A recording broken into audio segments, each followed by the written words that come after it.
Calla Belchik asks, why are conservatives so mean? Why can't they just get along with everyone else? Isn't that interesting? Our entire theory, conservatism, is about getting along with everyone else. Conservatism is about being left alone and going on your own life.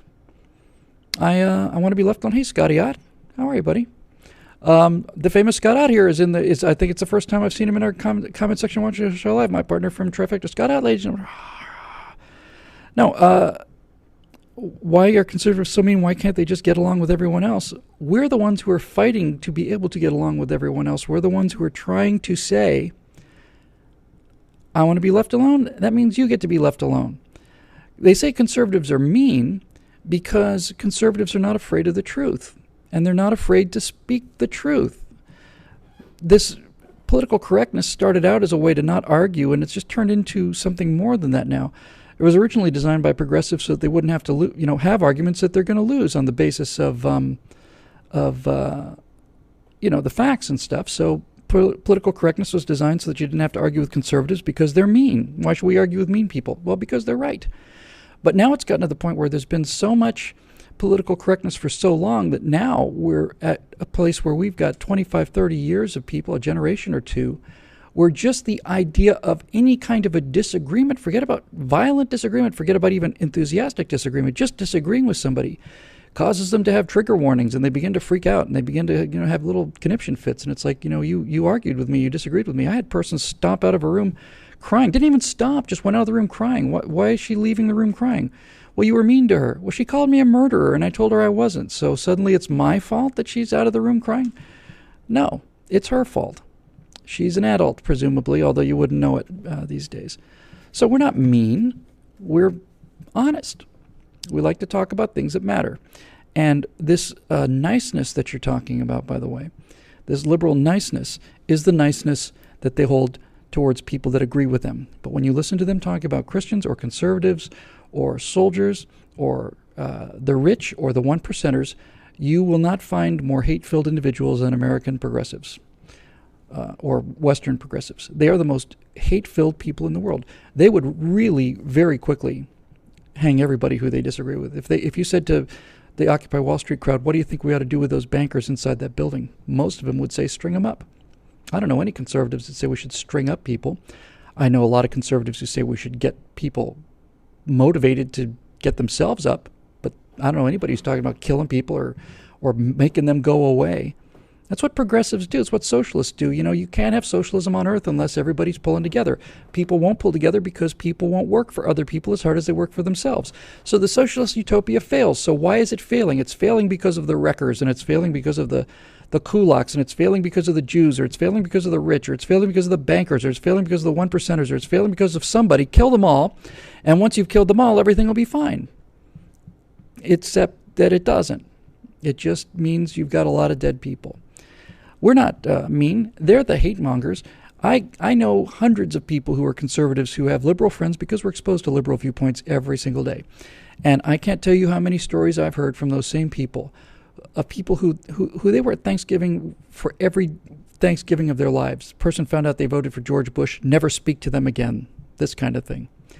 There's a lot of hate out there, all right, and it's not on our team, it's on the other team. I bet you 95% of the total amount of venom, actual venom, and I'm not talking about robust argument, because I'm in favor of robust argument, but this kind of, they should be taken out and they should be shot, or they should be deported, or they should be, that's all the progressives. That's all the progressives. You listen to where the hate is. And don't take my word for it, just look at the rhetoric, look at the signs, look at the language, look at just the language of the signs between the Tea Party and Occupy Wall Street. Just look at the language. Forget about what they're saying, forget about their political goals, forget about what it is they're trying to communicate. Just look at the emotional tone. The Tea Party group is like, we want lower taxes. Occupy Wall Street is F those effing murderers, and they're dangerous people. And that's the ultimate reason why we're all heavily armed, is to protect ourselves from the people who don't know how to play with others. So there we go. Zachariah Tiemens says, feminism got women the right to vote, to own land, to equal pay, to be secure in their own bodies, and so on. So if you aren't a feminist, why do you hate women's rights? I'm not a feminist, and I don't hate women's rights. I don't buy the tribe's bullshit. I don't know if I've ever said that word on the Stratosphere Lounge out loud. I'm sorry, I just couldn't think of another alternative. But that's just it. I don't buy the tribes bullshit. I don't buy it. I don't believe it. It's a lie. It's a lie designed to gain political power. I believe in a person's rights. Do I believe in a woman's rights? I believe in Mary Smith's rights. And Mary Smith doesn't have any more rights or any fewer rights than John Smith or anybody else. You have rights, and your rights are your rights as individual citizens of the United States. So when you start getting into women's rights, gay rights, Hispanic rights, black rights, you're back into social engineering, and you're back away from individual justice in order to achieve a political goal and to get some money that you didn't make. There you go. To the degree that feminism was about equalizing women's legal access to the world, then feminism is a great movement. And to the degree that I think that women are fully equal human beings, needless to say, I'm in favor of everything that reaches them to a level of equality. But once we start talking about things where we are no longer equal, excuse me, got a little tickle in my throat. Pardon me one moment. Once we get to the point past equality, and we start getting to the point of special treatment, then we're now talking about creating new injustice, and I'm not in favor of creating new injustice because, first of all, even if the new injustice was applied towards the people who had committed the old injustice, that doesn't make justice.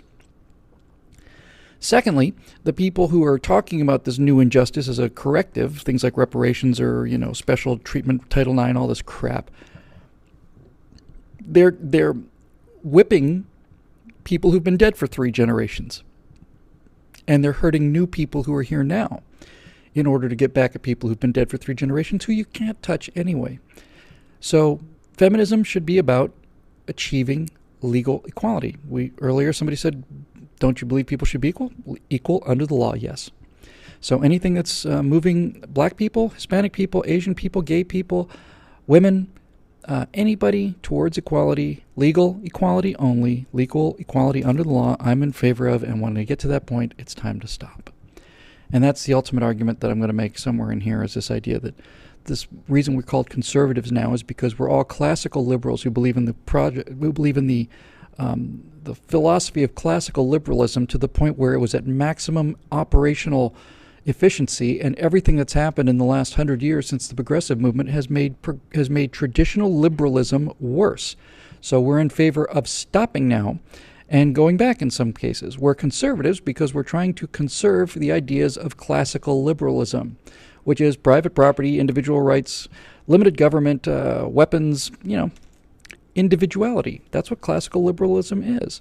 So anything that's in favor of individual rights, I'm in favor of too. When it starts getting into social engineering, social justice, all the rest of this nonsense, and start talking about people getting special treatment, then I stop. Then it's time to conserve what I said originally.